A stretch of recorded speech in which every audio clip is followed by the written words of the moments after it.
At a certain point, many people experience something strange they didn't see coming.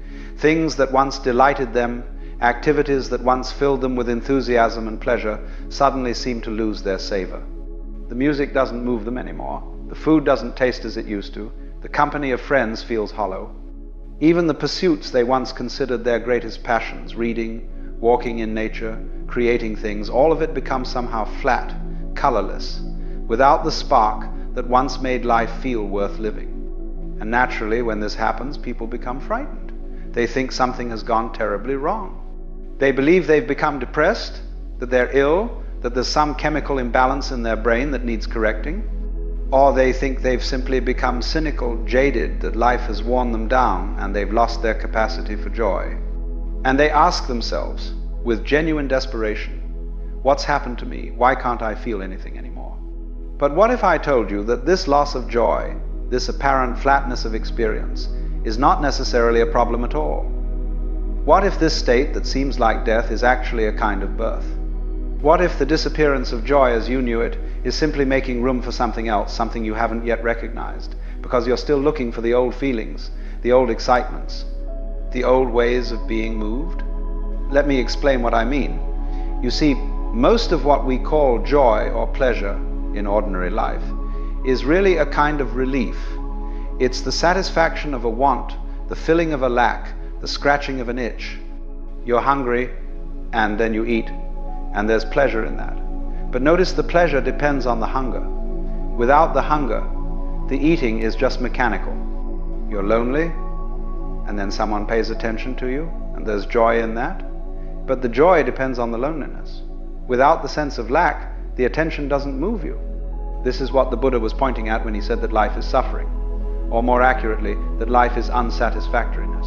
Not that everything is miserable, but that this constant cycle of wanting and getting, of lacking and filling, of itching and scratching, is inherently unstable.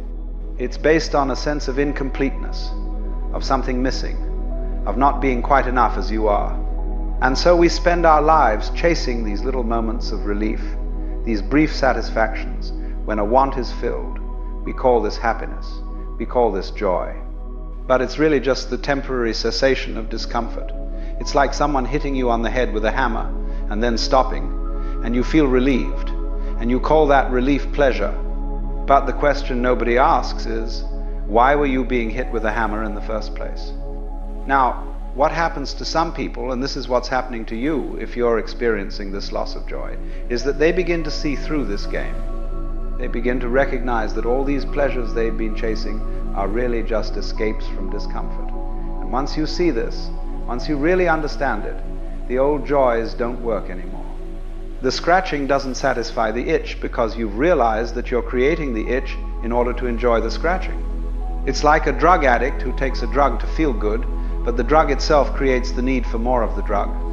The relief the addict gets from taking the drug is really just the temporary cessation of the withdrawal symptoms caused by the drug itself. Once you see this pattern, the whole thing collapses. The pleasure loses its appeal because you've seen through it. This is what's happened to you. You've seen through the game of seeking pleasure and avoiding pain. You've recognized, perhaps not intellectually, but in your bones, that all these joys you were pursuing were really just elaborate ways of running away from yourself, from the present moment, from what simply is. And so now you're left in this strange state. The old pleasures don't work. The old excitements don't excite. You've lost your capacity to be distracted, to be taken out of yourself by experiences and sensations. And this feels like death. It feels like something essential has been taken from you. Like you've become a ghost, going through the motions of life but not really living it. But here's what you must understand. This state is not an end, it's a transition.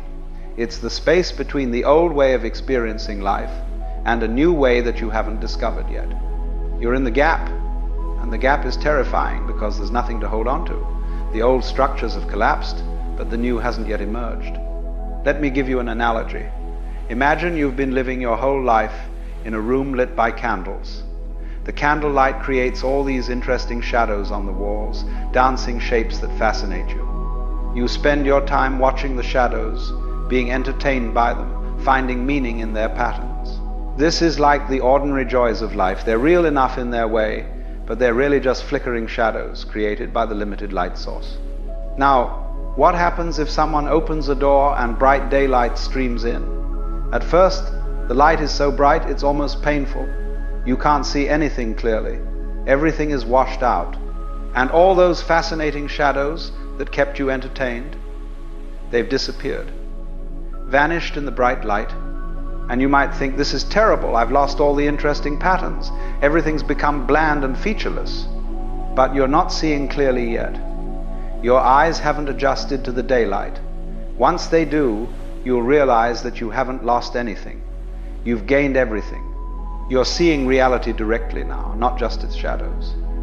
And this direct seeing is so much richer, so much more real than the shadow play you were watching before. But it's a different kind of richness. It doesn't have the same quality as the shadows. It's not entertainment. It's something else entirely. This is what's happening when nothing brings you joy anymore. The old shadow play has stopped working, but you haven't yet learned to see in the daylight. You're in that transitional period where the old is gone, but the new isn't yet clear. And this period can last quite a while. It's not something you can rush. Your eyes must adjust at their own pace. Now, the usual response to this state is to try desperately to get the old joys back. People throw themselves into new hobbies, new relationships, new experiences, hoping to rekindle that spark. Or they turn to stronger stimulations, louder music, more intense sensations, more dramatic experiences, like someone whose taste buds have become dulled, trying hotter and hotter spices to feel something, anything. But this doesn't work. In fact, it makes things worse. Because what's really needed is not more stimulation, but less. What's needed is to stop running, stop seeking, stop trying to fill the emptiness with experiences and sensations. What's needed is to simply be with what is, without trying to make it into something else. And here's the extraordinary thing that happens when you do this. When you stop trying to manufacture joy, you discover that there's something present that was always there, but that you never noticed because you were too busy chasing after pleasures. It's not exactly joy in the old sense. It's more like an okayness, a fundamental sense that everything is all right exactly as it is. Not that everything is perfect or pleasurable, but that it's complete. It's enough. It doesn't need anything added to it. The old joys were based on contrast. Good times versus bad times.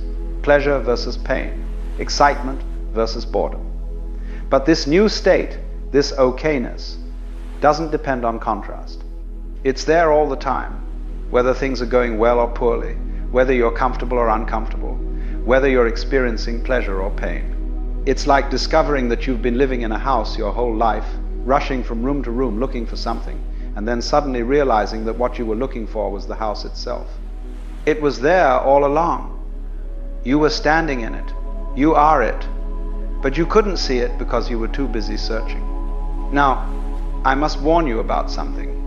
When I describe this state as an okayness or a fundamental sense that everything is all right, you might think this sounds rather dull. You might think, is that all there is? Just being okay with things? That doesn't sound very exciting. And you're right, it's not exciting in the way the old pleasures were exciting. It doesn't have that quality of peak experience, of highs and lows, of drama and intensity. But here's what you must understand. Excitement is exhausting. Drama is exhausting. The constant pursuit of peak experiences is exhausting. You can't live at that pitch all the time. What happens is that you have these brief moments of intensity and then long periods of deflation while you wait for the next high. The lows get lower and lower, and you need stronger and stronger stimuli to achieve the same highs. This is the addict's pattern, and most people are addicted to experience, to sensation, to the drama of their own lives. They're constantly generating problems so they can solve them, creating tensions so they can release them, stirring up emotions so they can feel alive, and they call this joy, but it's really just agitation. What you've lost when nothing brings you joy anymore is your addiction to this pattern. And like any addict going through withdrawal, you feel terrible. You feel empty, flat, dead. But what you're really experiencing is the absence of agitation. And at first, the absence of agitation feels like death because you've been agitated for so long that you've forgotten what it's like to simply be at rest. Let me tell you about a man I knew once. He was tremendously energetic, always doing something, always pursuing some new project or pleasure.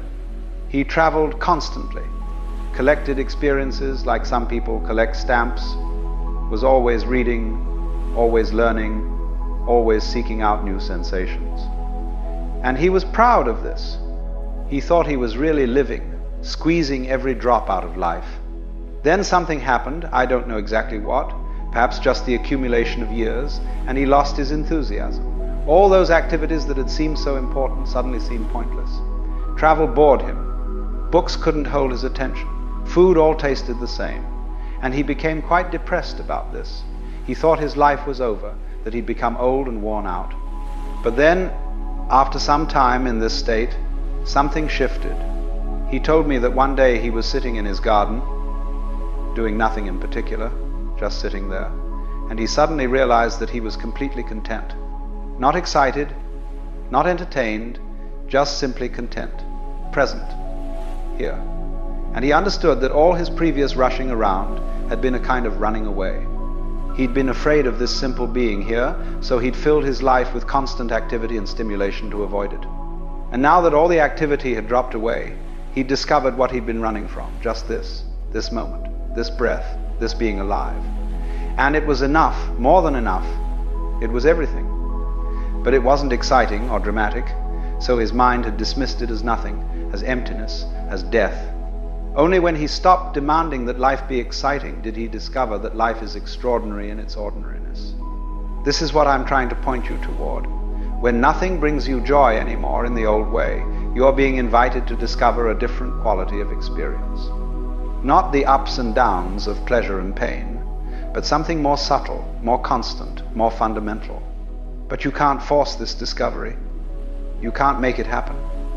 In fact, trying to make it happen is exactly what prevents it. It's like trying to fall asleep. The harder you try, the more wakeful you become. You have to give up trying.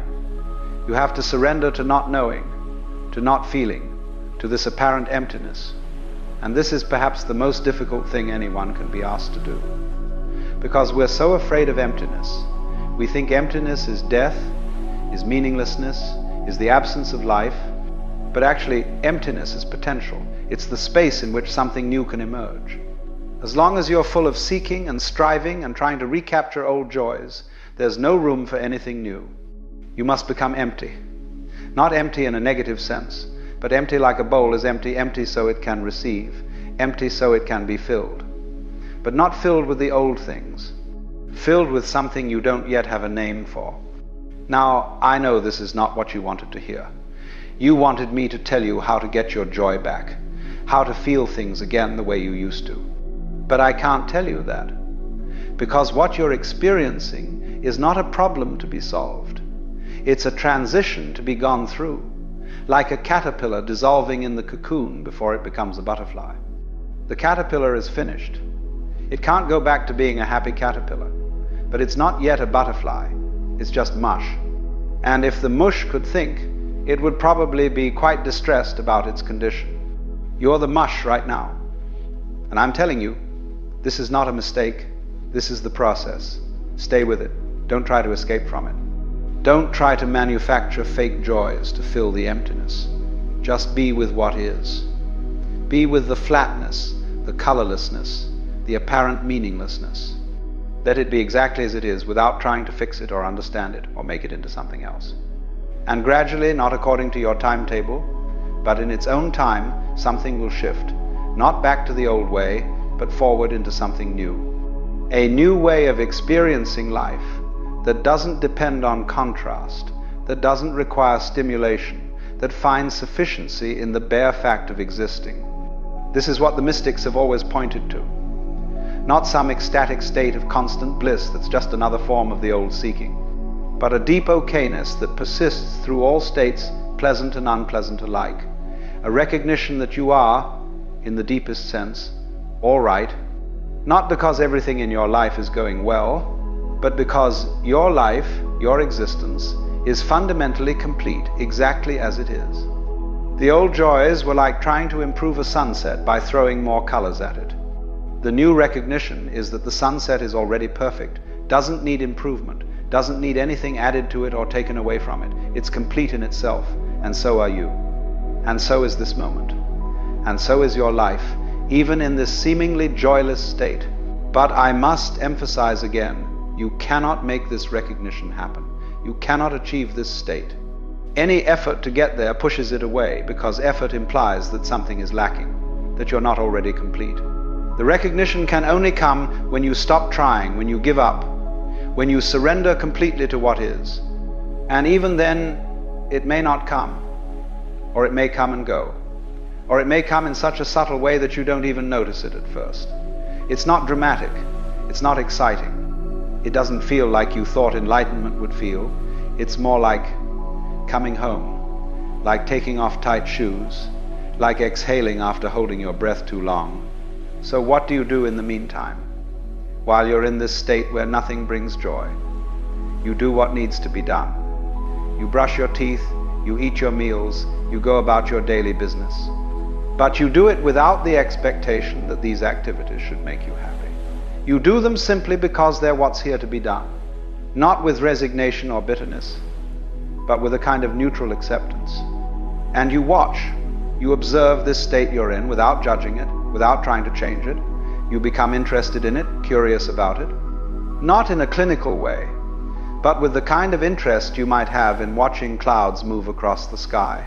Just watching, without needing the clouds to be different than they are.